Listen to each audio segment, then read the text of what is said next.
Alrighty, it's about that time. NFL Draft Q&A time. Thanks to all of you that went to Twitter and submitted your questions. Let's go ahead and kick this bad boy off. NJCT starts us off by asking, what are the chances of the Dolphins trading up to draft a quarterback? The question I have for you is, if they did that, would you be happy that they did? If they did that for somebody like Baker Mayfield, would you be, as the kids say, probably never, giggly tits about it? Honestly, based off of what they did in free agency, I don't know what the Dolphins are doing. I don't know what they're thinking. There could be a plan. I don't know that there is. It's possible. I'd say 50-50 right now. They might be one of those teams that's under the radar that might explore trading up to, let's say, pick 5. I don't know that they'll want to go all the way up to number 2, nor do they have the draft pick ammunition to be able to go up to number 2 reasonably. But number 5 could be attainable, gettable. We'll see. JT Evans, another Dolphins question. Is it smarter for the Dolphins to trade down for Lamar Jackson or Mason Rudolph, or trade up into the top 5?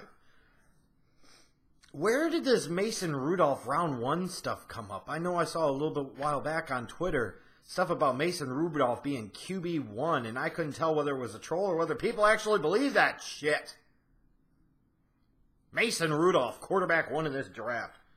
Based off of what? Imagination? Exaggeration of skills? Significant exaggeration of skills?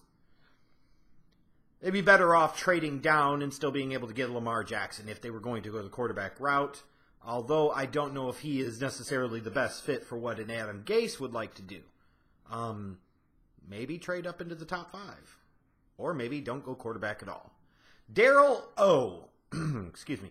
Where does Baker Mayfield end up? Great question.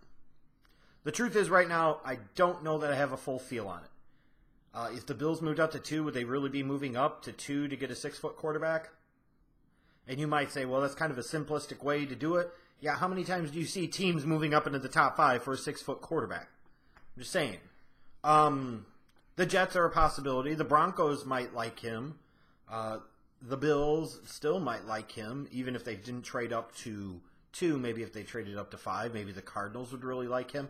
The truth is, I don't really know. That's a great question that I do not have the answer to at this time.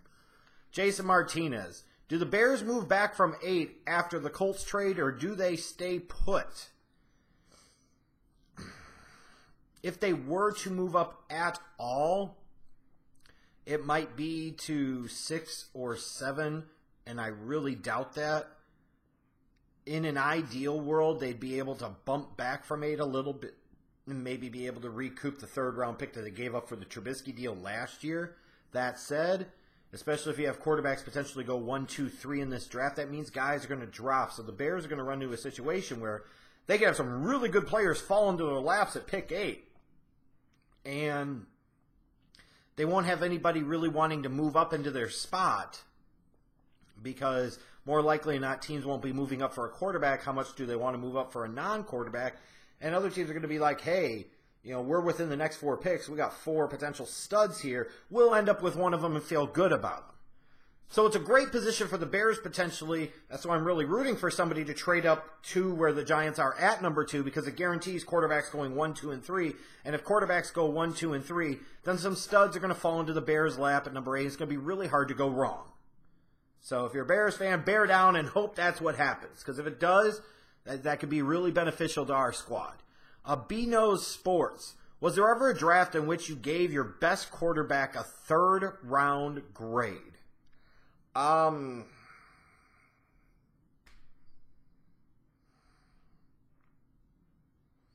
Maybe 2010? Yeah, maybe 2010, the Sam Bradford year. That's the most recent one I could think of. I would say 2010, if I had to venture a guess going back. Brino Jorge, best pass rusher in this draft, Harold Landry or Bradley Chubb? For me, Bradley Chubb. For me, Bradley Chubb. For me, Bradley Chubb. The concern I have about Landry is is he put up big numbers in 2016, and then he didn't really do that in 2017. When it comes time for my scouting report, I'll share some of my concerns. I think the kid could still be a player, and I think he could be a really good edge rusher in the NFL.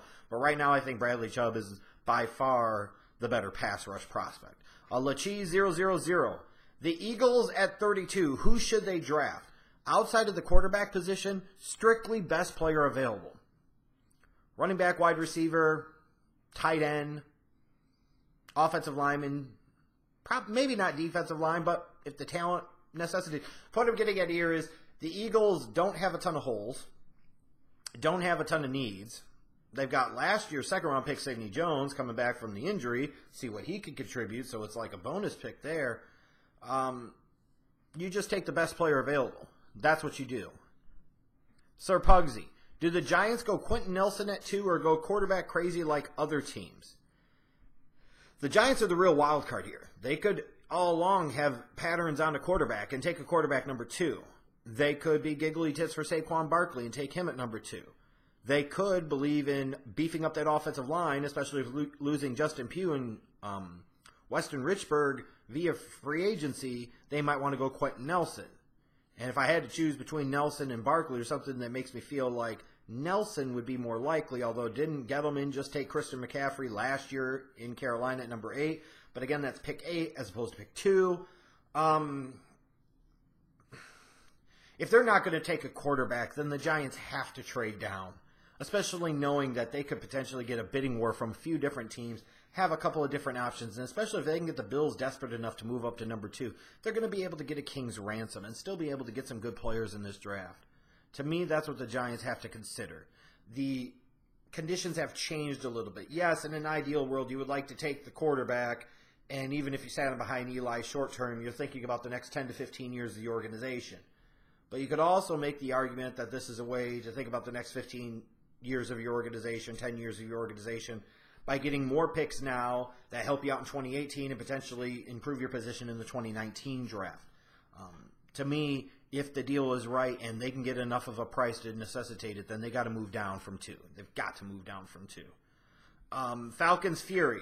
Smarter for the Falcons to trade up for an impact player or trade down for additional picks and depth?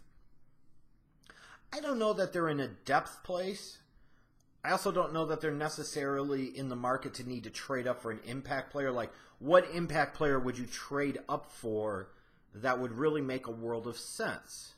Now, if you told me a wide receiver, if there was really a wide receiver that fit for the Falcons, that had real true impact type of ability, then we could discuss that, and it might not require him to move up that much. But where they're sitting at 26, my thought is right now it would be an interior lineman. And if it is, they don't have to move anywhere because this draft is really good in interior linemen. They'll be able to get a really good one. Whether it's Will Hernandez, whether it is somebody like Isaiah Wynn, they'll be able to get somebody really good at 26. So it might be best for them to just sit tight. DJ Manning 0801. Is linebacker Vander Esch or Rashaan Evans a good option for the Titans at 25?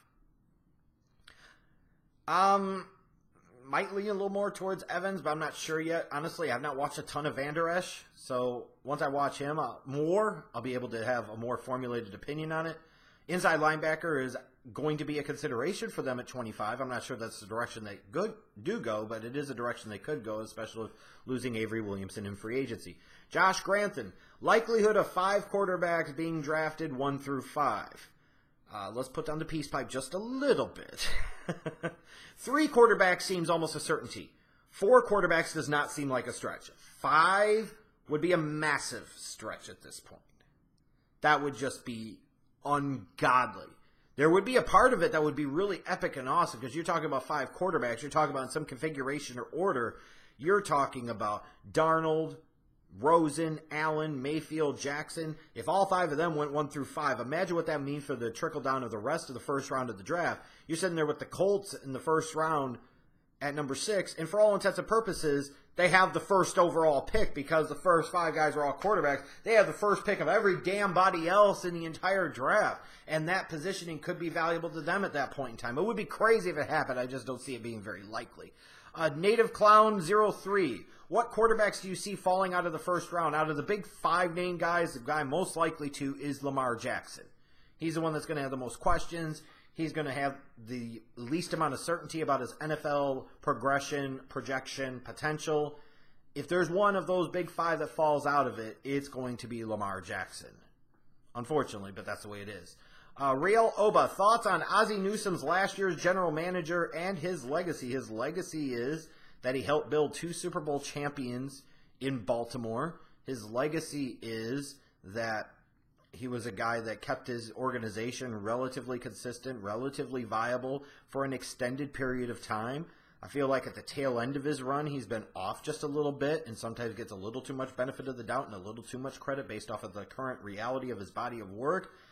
But he is a guy that just as a general manager, not even factoring his playing days with the Browns, if he was just taking his body of work as a general manager, you could argue he has a Hall of Fame resume. Think about it. He could have an argument to have a Hall of Fame resume as a general manager. So that means something. DeQuanta Clark, thoughts on Malik Jefferson and what range he will go?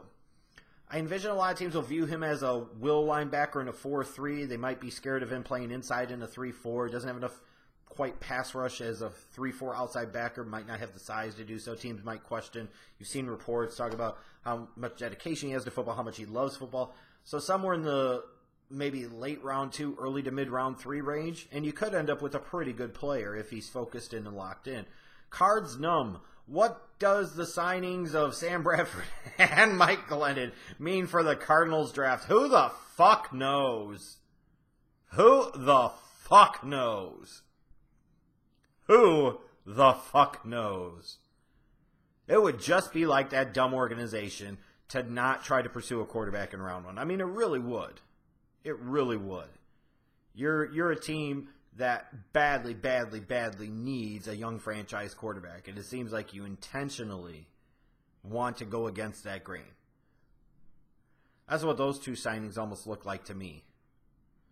Because especially if you're going to say, well, they're going to draft a young guy and then bring him. In that case, then why didn't you just keep Drew Stanton and Blaine Gabbert? What's the difference between them and Sam Bradford and Mike Glennon at this point?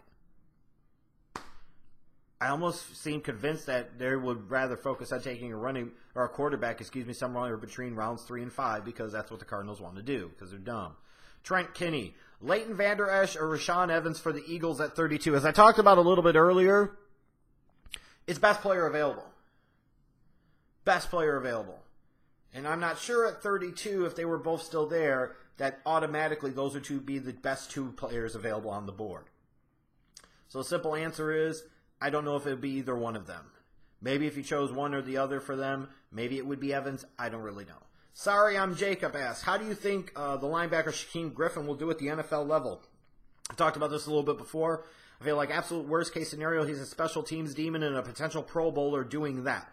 Like if nothing else goes his way and he doesn't get much of a shake or an opportunity, he struggles in other positions, other roles, he's going to have a long career as a special teams ace.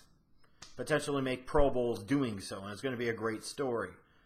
I think he could be a sub-package rotational guy, which means that he could play the majority of the snaps on defense.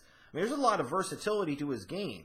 You could bring him outside as an edge rusher and as a blitzer. You could sit there and have him as an outside linebacker. You put him as an inside linebacker in dime situations. You could drop him back at zone coverage. He could do some man coverage against tight ends and running backs. There's a lot of things you could do with Shaquem Griffin. A lot of things you could do with that athletic profile, that skill set. So I think he will have a nice NFL career, personally. Carter Webster, with the Jets trading up, will the Browns take a chance to drafting Saquon Barkley at number 1? No. If anything, this will kind of incentivize and force them, I feel like, to take the quarterback at number 1, because now they know that somebody in the top 3 will take a quarterback. And even if the Giants did not take a quarterback at 2 and they got good intelligence suggesting that, unless the Browns were confident that nobody else was going to peel up to 2 and anything like that, and the Jets weren't going to take their guy at number 3, like let's say it was a Sam Darnold for an example, then maybe the Browns would. But they have to take the quarterback number 1, which still, even if that wasn't the case in terms of the trade, is still the right decision. You have to take the quarterback number 1 and anoint him the franchise guy, and then you build around him. And I understand a lot of people view Saquon Barkley as a great special talent. but you can get him at number 4. You could execute a trade or do any number of things. So they have to take a quarterback number 1. So I still think Barkley's a no, even without the trade, but especially with the trade. Barkley's a no at number 1.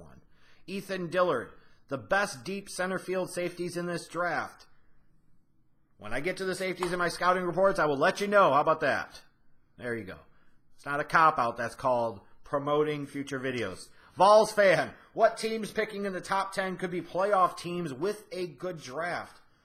I look at picks 9 and 10, San Francisco, because you have the Seahawks are in a clear transitional period. The Cardinals stink, or are going to stink, so they would only have to compete with the Rams in terms of the divisional title. That NFC is kind of a dogfight anyways, and it probably will be again in 2018. But I would say the 49ers, and then on the AFC side of the house, you could maybe say the Broncos or Raiders, because if the Broncos get better quarterback play, that might bump them up significantly for the Raiders. A coaching change and a change in philosophy and getting 1 or 2 impact guys in this draft, combined with getting maybe Conley and Melanfonwu from the last draft to contribute. And you're talking about a pretty talented Raiders team, and they could probably make the playoffs too. Those would be the 2 teams I would point at right now that would be, or 3 teams I would point at that would be the most likely. Most likely. Elusive Tiger, do you see 5 interior linemen going in round 1? And he mentioned Quentin Nelson, Will Hernandez, James Daniels, Billy Price, Isaiah Wynn. With Price tearing his pec, I think 5 is out of the question now. I feel like 3 is a guarantee. I really do. Obviously Nelson. I feel like Hernandez. And I really feel like Wynn too. Because there might be a couple of teams that view him as being just big enough to still play outside and play at tackle at the NFL level. And if they do, then you might be surprised how high he could be drafted. The question would be James Daniels. I feel like James Daniels is a little more of a round 2 guy. But with his smooth, fluid athleticism, somebody's probably going to value him late in round 1. Doesn't mean he'll go in round 1, but he could. So I feel like 3 is a pretty safe guarantee. 4 is a possibility. I think 5 is kind of pushing it because of Price tearing his pec at this point. But we'll see. That's the Q&A this time. Thanks to all of you that submitted your questions. And for those of you that submitted questions that did not get answered, I will try to answer them on Twitter. And keep asking them. I do this every week up until the draft, so your question might get answered next time. But thanks anyways for your questions. Thanks for watching. See you later.